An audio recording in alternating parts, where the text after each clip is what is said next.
my hair is going to grow and shrink in this video more times than Christy Alley's dress size on the cover of Us Weekly in 2003. It was very specific. Hey guys, welcome back to my channel. Today's video is going to be another Sephora haul. I know I just put one up not too long ago, but I'm not the evil genius who decided to put the VIB sale and the friends and family sale like 20 minutes apart from each other. So I'm weak and my husband said that I could take advantage of it and call it Christmas, so that's exactly what I did. I'm just gonna get right into this video because I feel like it's gonna be pretty long. I'm not going to lie. And while we're talking, I might as well tell you that today I ripped my acrylics off of my nails like a barbarian because I hate sitting and getting my nails done, and I just did not have time for that. So they're ugly, they hurt. Let's just, you know, find our way through this. Let's do this! For whatever reason, for this go round of the VIB sale, I went a little bit banana sandwich with lip products, which really isn't typical of me. I just don't gravitate towards lip products that much. I have enough. Something just came over me. There was a lot of good stuff out and I wanted to give it a whirl. I'm gonna start off with the stuff that I got at Bite Beauty. I picked up the Bite Beauty Agave lip mask. This is actually a repurchase for me. It's an amazing product if you are into overpriced, super moisturizing lip balm. It comes in a tube. It says it's a lip mask, but it's essentially just a super nourishing treatment. Put it on your lips anytime during the day. I like to put it on at night before I go to bed. And when I wake up, my lips are super soft. But I feel like during the winter especially, my skin and my lips get really dry, and that's not cute because I like to wear a lot of bold lips, obvi. So yeah, I love this stuff. I picked up two high pigment pencils in the color Madera and Honeyberry. I normally don't tend to buy a lot of nude lipstick, and if I am gonna buy two types of the same lipstick, I very rarely buy two nudes. It's usually a nude and a bright, but these both were just calling to me. Madera is more of a neutrally peachy nude color. It's got a little bit of a pink undertone. And Honeyberry is a nude color, but it is just a darker, more brown nude. I love both of them, and I love the formula of these. They're very creamy, intense, pigmented, and what I also like about it is that it has a pointed tip, so you don't even need a lip liner to get a precise application. So yeah, really excited about these. Then I went to Kat Von D and I got another Studded Kiss lipstick in the color Lovecraft. I've wanted this lipstick forever, but it's always out of stock when I go to Sephora. And why I wanted this one so badly, aside from the fact that I really like her Studded Kiss lipstick line, is that it is a gorgeous, perfect, mauvey nude color, that sort of 90s nude lip that everyone's into right now. I just haven't found my perfect one, and I think this one is going to be it. It is a gorgeous color. I love the formula, and it is matte. I love matte everything, so I'm really excited to use this one. I haven't broken into it quite yet, but you probably will see this show up a lot in videos to come. I have on really whorish makeup today. I'm super into it. And I picked up a everlasting liquid lipstick in the color Vampira. I love liquid lipstick that dries to a matte finish and lasts for a long time because I'm super paranoid about lipstick getting on my teeth or on my face throughout the day. It comes in a tube, goes on like a lip gloss, and it seals onto the lips in a perfect matte finish, and it doesn't budge. This is an awesome blood red with a little bit of a brown tone to it. Oh, I'm so excited to use this color. I'm pretty sure I will finish this tube before winter is over. You heard it here first. Then I got a SmashBox Be Legendary Long Wear Lip Lacquer in the color Firecracker. Initially what drew me to this is that it has that kind of super intense, bright, neon, orangey red tone to it. Thought it would just be really fun and festive for the holidays. The formula of these is extremely, did you hear that growl? Like, no ma'am. It's extremely pigmented, creamy, opaque. It almost looks like a liquid lipstick, but it doesn't dry. It stays nice and glossy on the lips. I'm super excited to try this one. I want to try more of these Be Legendary lip lacquers, but there's really not a lot of colors that I was super drawn to. Even the neutrals I didn't like that much, so yeah, hopefully they come out with more. We'll see. While we're on the topic of orangey reds, I picked up another NARS Audacious lipstick in the color Annabella. I picked this one up for the same reason I picked up the SmashBox lip lacquer, and that it is that Super bright fire engine red color. I love it. Even here on camera, I'm looking at it, it looks neon. It's so fun and vibrant. I love colors like these, and I love the NARS Audacious lipstick formula, so why wouldn't this go swimmingly? Also, who can wear their hair down all the time, like, must really have their act together, because I cannot stand feeling my hair like touching my neck and my face. Like, it's just like, it drives me nuts. Then I picked up a Buxom Big and Healthy lipstick in the color Sydney. I picked this up because I love Buxom's lip crayons. I think I have 2 other ones. They're supposed to like plump the lips. They're very hydrating, and the cool thing about them is they have this amazing tip on them, kind of similar to the Bite Beauty one, so it's really easy to get in there and put it on without a lip liner. The color Sydney is a really nice middle of the road nude color, not super opaque, but I still like the finish of it either way. Buxom is an awesome product line. I really like product lines that only do one thing. Like, Buxom tends to do mostly lip products. They have a few other things, but it's like 98% lip products, so that's kind of why I like this line so much, I think. I don't know, maybe. It's great, awesome, cool. Then I picked up a Dior Addict Fluid Stick and the number 219 Whisper Beige. I have wanted to get one of these ever since they came out last summer, but I was waiting for an opportunity and I took it. First of all, the packaging is so effing gorgeous and luxurious. What I really like about it is the lip glosses themselves are supposedly, I don't know yet because I haven't worn this, are supposedly extremely long wearing, very, very full pigment, very comfortable on the lips, and they're supposed to stay where they are, which, as I've said before, I'm not a fan of getting lipstick anywhere but on my mouth. So anything that promises to stay where I put it, as far as lip products are concerned, I'm probably going to pick up. I picked up the SmashBox Studio Skin 15-Hour Wear Hydrating Foundation. I'm going through a phase right now where I hate every single foundation that I own, and I'm on the hunt for the perfect one. I really want to find something new, and I decided to try this one because a lot of makeup artists speak really highly of it. It had good reviews on the Sephora website.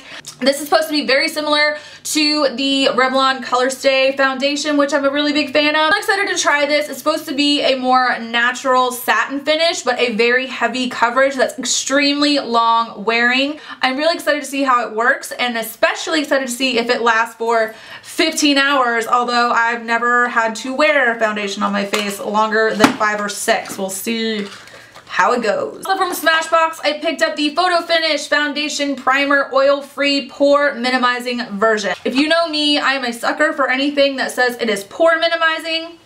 I have used this. I'm wearing it today, and I wore it the other day. I will say that the appearance of my pores is dramatically smaller. It supposedly lasts for 8 hours. I don't know if that's true, and supposedly because of the tone and texture, you're able to put it on top of your makeup throughout the day to kind of keep the pore minimization at bay.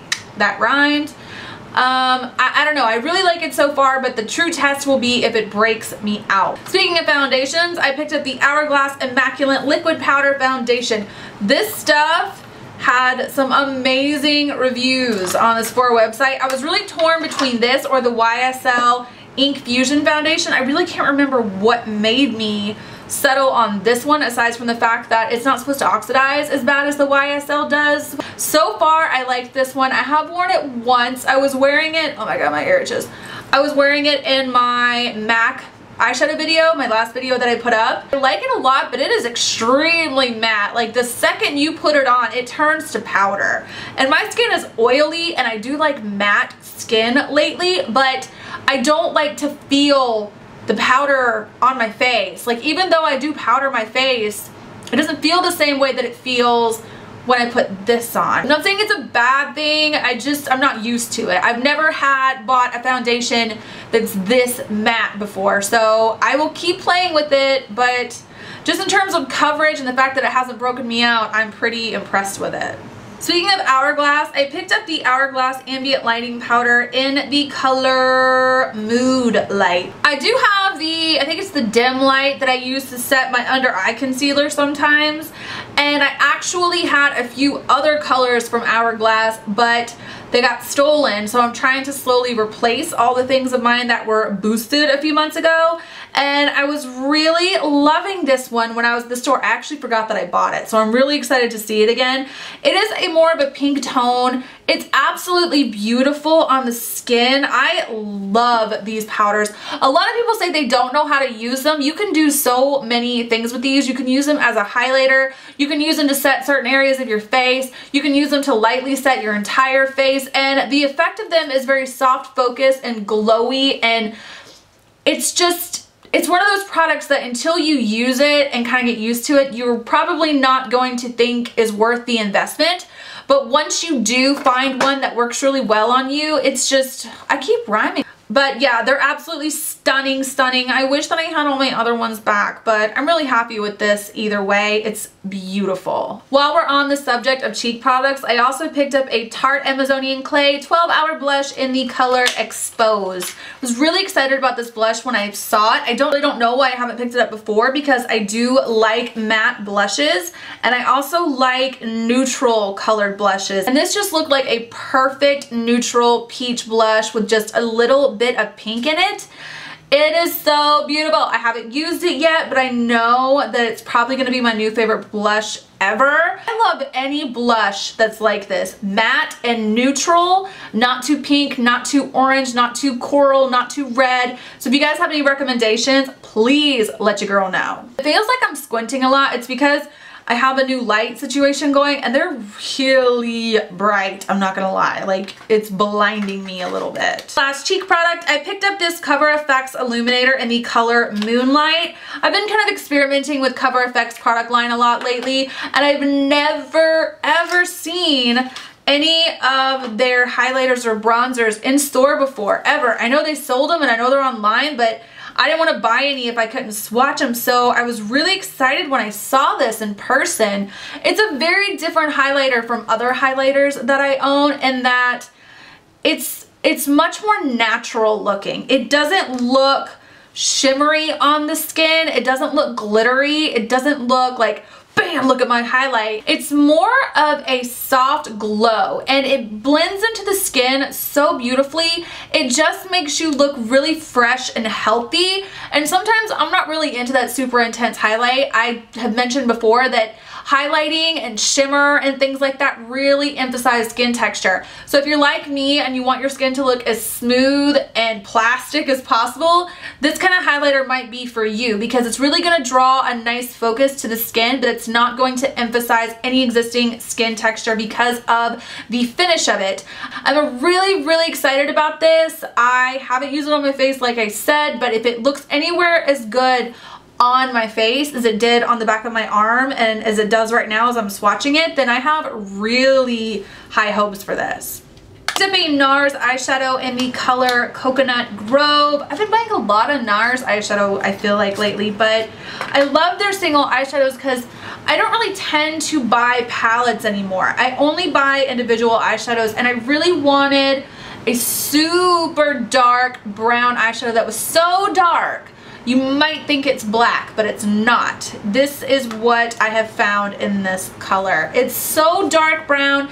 It's pretty, I would say it's a cooler tone brown, maybe more neutral. I wouldn't call it very warm, but I love this. I think it's gonna be really good for smoking out the lash line, for a brown smoky eye, for deepening the outer corner of the eye. I feel like I'm gonna get a lot of use out of this, and it's extremely pigmented, and that is NARS Coconut Grove. I picked up a new Too Faced Shadow Insurance glitter glue. I picked this up because I'm almost out of both of mine, the one that I have for myself and the one I have in my kit. I've gone through so many of these over the years since I started buying it. It is single-handedly one of the best products I have ever found in my life. What I love about it so much is that it takes your eyeshadows, your pigments, and your glitters to another place. It makes your pigments look more shimmery. It makes sure there's no fallout. It makes your glitters stick onto your lid perfectly. You can use this with just your typical metallic eyeshadow just to make sure that it stays in place all day. It's perfect. If you don't buy anything else in this entire haul that I talk about. I would get this, especially if your favorite color is glitter like me. I picked up the Ole Henriksen Pure Truth Melting Cleanser. I have been wanting to try a oil cleanser for a really long time, but I've been scared because I don't want to get anything that will break me out. And I've been having really good luck with Ole Henriksen's products lately. This is no exception. It's a really interesting kind of gel consistency when you take it out of the container. And then you rub it into your skin, it turns into an oil, and then when you add some water, the warm water into it, it turns into a milk. It takes every single solitary speck of makeup off your face, which is why I've been wanting to try an oil cleanser. I just want to make sure I am getting everything off of this mug at the end of the day. And I do think this is making a huge improvement in my skincare routine. It feels so clean after, but it doesn't feel tight and kind of dried out. It just feels really nourished and healthy, and just like every little bit of speck of dirt and makeup is out of my pores. I love this stuff so far. A lot of people say that it has broken them out, but you just have to use it the correct way. And I will leave a link to more information about how to use it down below in case you're interested and you pick it up. Then I picked up the Perricone MD Concentrated Restorative Treatment. Helps diminish lines and wrinkles with vitamin C, ester, and DMAE. I picked this up because I was looking for a night cream. The Ole Henriksen Sheer Transformation was a little too light for me. My skin was feeling very dry, so I moved it to a day cream. I love this stuff so far. It's amazing. It's so luxurious. It's probably the nicest face cream, lotion, whatever I've ever bought. Dr. Perricone was supposed to just deliver amazing, effective, fast results. It smells really nice too. It smells a little bit like orange, but in a good way. It absorbs very quickly into the skin. It hasn't broken me out at all. It's too soon for me to know for sure if it's going to do what it's supposed to do. Your cell turnover is something like 28 days. So here in a couple of weeks, I'll be able to tell you how it actually works. But it basically says that in clinical studies, after 8 weeks of use, 86% reported an improvement in the appearance of wrinkles, 85% reported an increase in skin elasticity. It says this powerful night treatment is formulated with vitamin C ester to help resurface skin's texture and minimize discoloration, revealing radiant and healthy looking skin. It helps diminish the appearance of lines and wrinkles, improves skin's elasticity, and helps to firm and tone. So I feel pretty good about this. I like it so far, and we'll see how it goes. I'll probably write a blog post on this because it is one of those products that I really want to give a chance before I say definitively yes or no about it. But I like it thus far. Lastly, but definitely not least, last but not least, I got the Lancome Visionnaire Corrector. In my last haul, I mentioned that I got the Genifique serum, but some of my subscribers told me that if my concern is pore issues and texture, that I should get this one instead. So now I have both of them. And just so you guys know, if you cannot decide between which one, if you have the ability to get both of them, I would. Because the lady told me that you use the Genifique one as a serum. So you wash, serum, moisturize, and then this goes on top of your moisturizer. There's so many benefits to this, supposedly, and the number one being the appearance of your skin's texture is supposed to improve so much by it. I've only used it one time because I wanted to wait until this video to use it more regularly, but it feels really nice on the skin. It smells like a spa. It's just awesome. I'm really excited to see if my skin shows any drastic improvement, because I can tell you last year when I kind of had to re-up and buy all my skincare stuff, I didn't feel like my skin did any better. I feel like it got worse sometimes, and I'm just at a place with my skin where, like, hello, please do something I want you to do. Epidermis, damn it. I hope you guys enjoyed this video. I'm really sorry if it was super long. I have tutorials coming for you guys, and hopefully I'll have one up for you tomorrow. I don't know, I'm hoping to. This should be up on or the day before Thanksgiving, so I hope you guys have an amazing Thanksgiving with your friends, family, and loved ones. Eat lots of pumpkin pie and turkey, and I will see you guys very soon. Please subscribe if you have not. Thumbs up the video if you enjoyed it. Check the down bar for links to all my social media platforms. In the meantime, I love you more than you will ever know.